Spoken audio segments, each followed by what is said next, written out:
Is Vegas gouging people? Absolutely. And while Vegas gouges the tourists that come here, they're also killing the businesses that rely on those tourists coming here. So Vegas is gouging itself, quite frankly. I've been here about 15 years, and it's shocking to see what's going on. To go to Caesars on the weekend of L.A. is $50. It's insane. $50. Yeah. Think how much that's changed. So I've only been here 11 years, but I mean, just in the last decade, Vegas went from being like the cheapest destination vacation in the entire country. That's what Vegas was. Before I lived here, I didn't like Vegas, and I only ever came here because it was so cheap. I wish I could sit down like this with the people that are doing it and be like, what the are you thinking? I guess they just want their pockets filled immediately. They're managing to a P&L. And so they want to charge more because they can make more because more people are coming here, but it's going to backfire. They have to really only be thinking one quarter at a time. They can't be thinking like, can you ask them a 5-year question, please? Like, what the Got me fucked up. Got me fucked up. Got me fucked up. Got me fucked up. I said I'm never coming back again. Next I stepped away from the mirror. I got my mind made up now, cause I can see the future much clearer. What's happening, fam? L.A.R. movement still moving. Subscribe or die trying. You see the thumbnail. More importantly, you saw the clip. The price gouging business. Since I was a child, it's been the same thing. Prices kept going up and up and up and up and up. Prices went up and value went down. And a lot of these businesses, the vast majority of them, they talked about profit, but people forget that chasing that profit got a lot of these people out of business. And what I mean is, and this goes for everything, like people say, I'm gonna build a brand and I'm gonna make my brand famous to the point where it's in people's mind and conscious and subconscious. So even though I'm price gouging them, they're gonna keep buying my product. And that's not how that works at all. What normally happens is you keep raising the prices of something and you doing too much, and then people just buy something else. That's what normally happens. So I remember, bag of chips was 25 cents. Then they got to the dollar bag. And then the older we got, it was like, yo, what happened to the chips in it? So they put less chips in the bag and wanted you to pay the same price. So is in my, I'm price gouging you because now I'm giving you, 3/4 what I gave you before for the same price, a half of what I gave you before for the same price. We used to buy candy, candy bars. Candy bars used to be, 50 cents. But then they stayed 50 cents, but they got smaller and smaller and smaller. And then the price went up.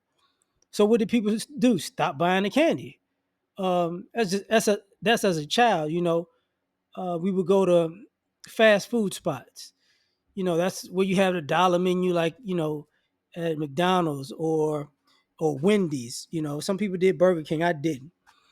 But the older you got, Popeyes had the 2-piece Tuesday thing. It used to be 99 cents, then it went to 119, and now something else. And then it's like, oh, the price keeps going up and up and up. So I'm gonna tell you what I'm gonna do. Either I'm gonna keep buying the cheapest thing, or I'm going to not stop buying stuff in general. Same thing. You move fast forward to, I got older video games, right? Video games used to buy the system, buy the game system, buy the game, and you could play the game all the way through.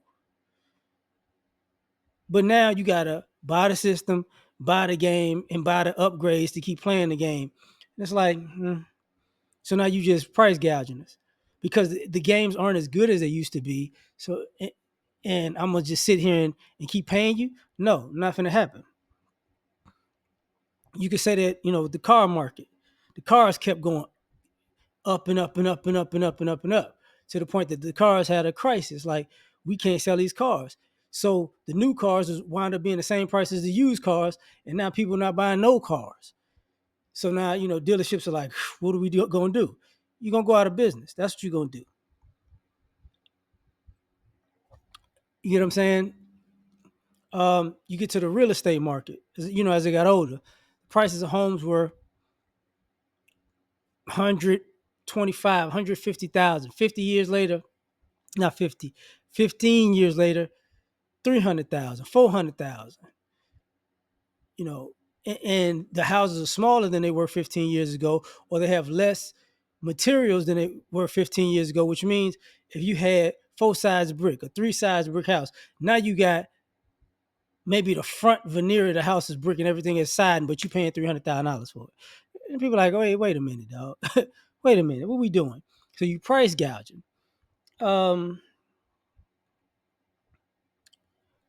As the older you get, you start seeing how the value keeps diminishing and everything. And like they were talking about Vegas, that's why you don't see people going to a lot of sport events, because all of a sudden your team got a new stadium.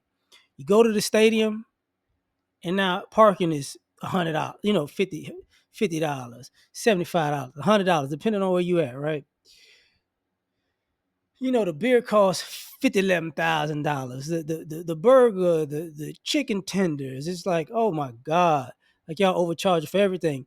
And then so less and less people are coming to the games, because even with the games, you overcharging for the games and the product sucks.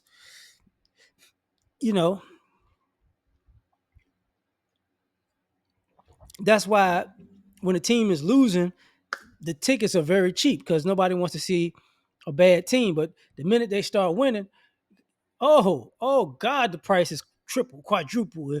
It's just the hottest ticket in town. It's like, yeah, I hear you. So you turn people off. Then you got like, let's just say businesses who gas station stores, um, they'll have a natural disaster, and the gas station like, oh, it's the perfect time to gouge it. We're gonna stick it to these people in their most vulnerable state. And it's like, okay, those people are gonna remember that. So you got your money for price gouging these people in an emergency, but I'm gonna tell you what's gonna happen. You're not gonna have business no more after this is over with. Everybody who you gouge is gonna remember, oh, I ain't going to that gas station. And they're gonna tell other people not to go to that gas station. So you're not gonna sell as many gallons of gas as you once did. You're not gonna sell as much food, snacks, merchandise, alcohol as you once did. And slowly but surely, your profit margin is gonna go down and down and down. Same thing with going back to the car market, the mechanics price gouging people. Oh, you need it. You need a new oil pan? That'll be $3,000. Oh, that's an oil pan, dog. What are we talking about? Oh, you need your brakes fixed. Oh, we're gonna have that might cost you about $4,000 depending on the car. It's like, what? What are we talking about? Just change the brake pads. What are we talking about? Oh, the rising cost of everything. It's like, yeah. So now people are trying to make up, for their price gouging, because people like, I'd rather just do it myself, or find a cheaper person to do it. Let's go back to the shade tree mechanic days, and the same thing, when you would go to the dealerships and they would fix the car, and they would overcharge you for fixing the car, but they'll tell you it's certified. But then they'll give you the cheapest battery, you get like, they fixed your car and overcharged you because these are all our parts, but you can get them same parts from AutoZone. What are we talking about? Like, the parts aren't different. You know, we know what we're doing. Yeah, I know you know what you're doing. You overcharging me for something, a $300 job, which you was $1,500, but you want to stamp it certified now. No. So you kept overcharging people to the point they was like, I'm not going to unless it's under warranty. If a car's under warranty, taking it to the shop. And if it ain't under warranty, or the warranty's expiring, I'm trading this sucker in, because I'm not dealing with it. So you have that whole scenario, right? And when I talked about the real estate earlier, You have, these apartment complexes popping up left and right. We're the new guy in town, and we got this new luxury suites, and it's like, oh, okay, but the price is through the roof, and it's like, we're gonna gouge these people because everybody need a place to stay, and it's like people are trying to tell you, no, I don't, not that bad. No, I don't. I'm gonna stay at family and friends. I might have a roommate situation, right? But you're not gonna gouge me to death. So now you might get people in them 2 bedrooms and 3 bedrooms if it's a bunch of people. If not, what's going to wind up happening is all in 1 bedrooms. You might be on your own. I'm not paying all that because you kept price gouging, and that's the same thing. Talking about how can I say this? Even the travel industry, you kept going places and people kept charging you and charging you and charging you and charging you. Like going back to the food part, when fast food restaurants started costing the same as sit down restaurants, it's a problem. So you mean to tell me, if I buy this meal from, you know, a drive through, this burger and fries and the drink cost me the same as if I went to Chili's or something like that and sat down. And Chili's is cheaper now. So it looks like they got a better, bigger, better burger, you know. So why would I go here? The sit down restaurant, I might get a whole chicken, or half a chicken, some fries, and for $15. I'm like, if I went to Chick-fil-A, that it's the same thing. Or if I went to Wingstop, it's the same thing. It's like, okay, this is the problem. So this idea that because you kept gouging people, that people was going to always be there. This is why we're having this, economic issue, and people are, they're making all the stuff in China. China makes it cheap. Good.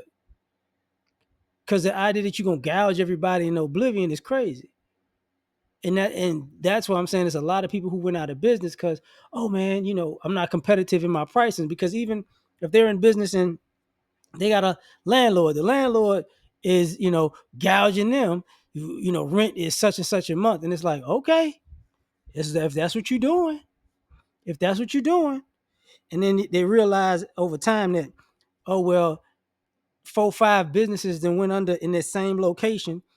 And really you're going to start losing money because other people are going to start leaving and find a different location. And then that's the issue with commercial real estate. You overcharged, and people are like, I'd rather go somewhere else and have my employees working from home.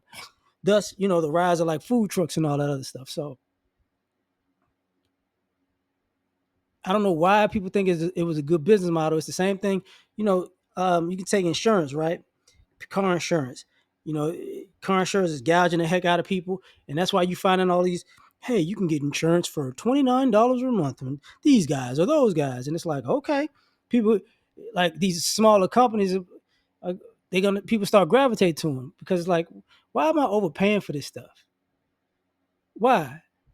Because people need to have their profits. Don't nobody want to be a part of your profit margin when your product ain't that good.